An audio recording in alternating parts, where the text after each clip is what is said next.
The desert night was wide and endless, the stars spread across the sky like scattered diamonds, and the air was cool enough to bite at bare skin. The wind moved through the cottonwoods by the creek, carrying with it the scent of earth and water, and a faint sound of cattle lowing in the distance. She sat there on a worn wool blanket, clutching it close to her chest as if it were the last bit of safety she had left. Her dress was torn at the hem, her feet bare and dirt-stained from the miles she had walked, and her breath came shallow, uneven, as though every sound might bring danger upon her. She had left everything behind, the town that gossiped, the people who judged, the hands that once promised protection but left her bruised instead. All she had now was silence, and a man she hardly knew standing a few paces away, watching her with a stillness that was both comforting and intimidating. Colt Harrington was no ordinary cowboy. He was a figure whispered about in saloons and trading posts, a man whose wealth stretched as far as his land. His ranch covered miles of prairie, and his cattle marked him richer than half the county combined. But it wasn't money that struck her as he stood there in the firelight, it was the steadiness, the calm weight of his presence. His boots were planted firmly in the dirt, his hat shadowed his brow, but his eyes shone clear in the glow of the flames. He had found her hours earlier by the creek, half drowned in fear, shivering from cold and despair. Without a word, he had draped his coat over her shoulders, lifted her onto his horse with an ease that made her feel weightless, and carried her home. Not once had he asked what drove her here, or why she fled, but in his silence she found no judgment, only a strange, quiet safety. Now she tried to find her voice, but the words lodged in her throat. She watched the fire flicker between them, the shadows chasing across the log walls of his ranch house. Her hands twisted in the blanket, her pulse loud in her ears, until finally she whispered, almost too softly to be heard, "Lay me down, cowboy." He stiffened, and for a moment she thought he might turn away. His jaw worked, his eyes softened, and he crouched in front of her so that she was forced to meet his gaze. His voice was deep, calm, carrying the weight of a man who had lived through loss and knew the scars of the world.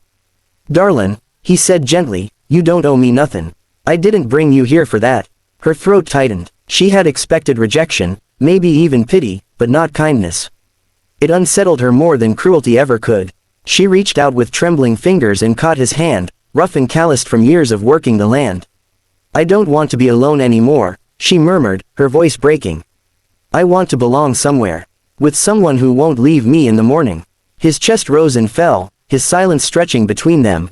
Colt had seen women come and go, some with honeyed words, some with sharp tricks, but this one was different. There was no calculation in her, no guile, only a raw plea that touched a place in him he thought long dead. He had sworn never to take a woman lightly, never to treat affection as a passing thing. He wanted her trust, not her desperation. And yet, when he looked into her eyes, shining wet with tears, he saw more than fear. He saw a woman choosing him, even in her brokenness, even in her uncertainty. The flames snapped in the fireplace, the crackle filling the silence as his hand tightened around hers. He leaned closer, his voice dropping lower, almost a vow. "If I lay you down, you'll never walk this world alone again." Her breath shuddered out, and another tear slipped down her cheek, shining in the firelight. She whispered again, softer. This time, her words like a prayer caught between hope and surrender. "Lay me down, cowboy." And he did, not in haste, not in conquest, but with a patience that startled her.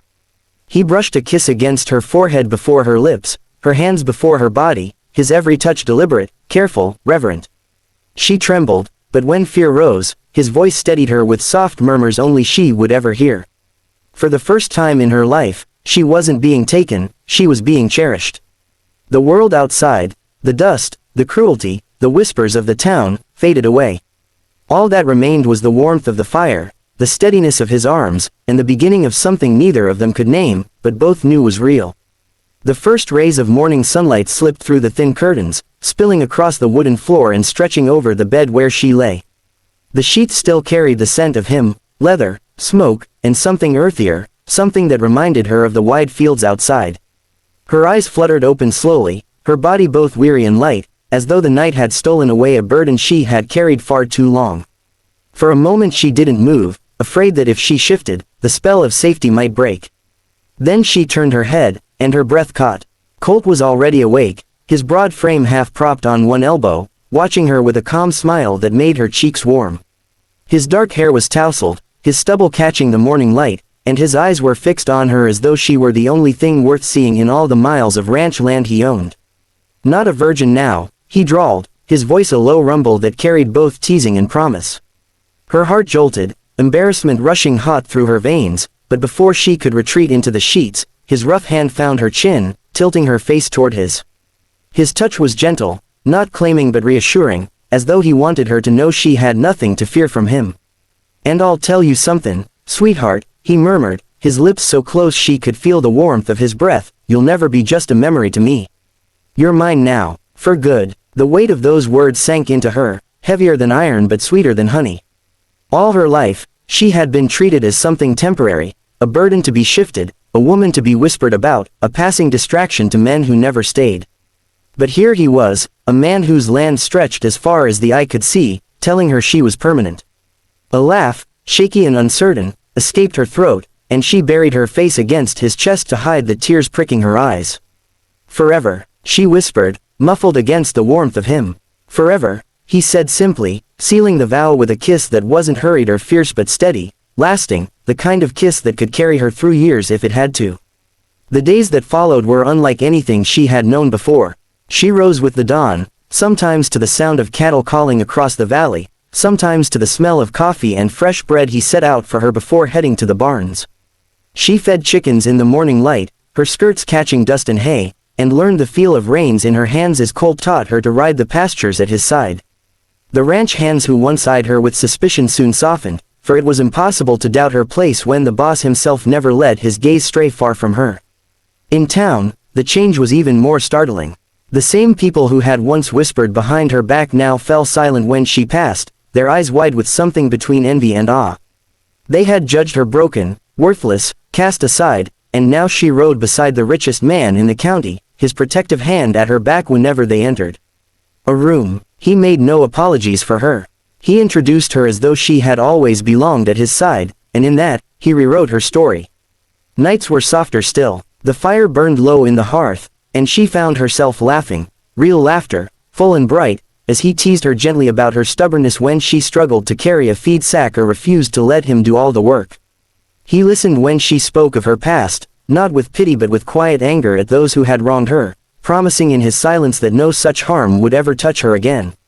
Sometimes, when the chores were done and the ranch lay quiet under a blanket of stars, he would draw her into his arms and whisper against her hair, "Still mine."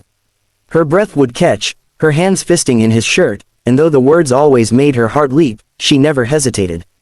She would smile into his chest and whisper back, "Always." In those moments, she realized he had not only kept her, he had given her back to herself. The rich cowboy had fulfilled his promise, not by possession but by devotion. And as the prairie wind whistled against the windows and the endless horizon stretched outside their door, she knew with certainty that she had found something as vast and unbreakable as the land itself. A love that would not fade, a vow that would not falter, and a man who had claimed her not for a night, but for forever.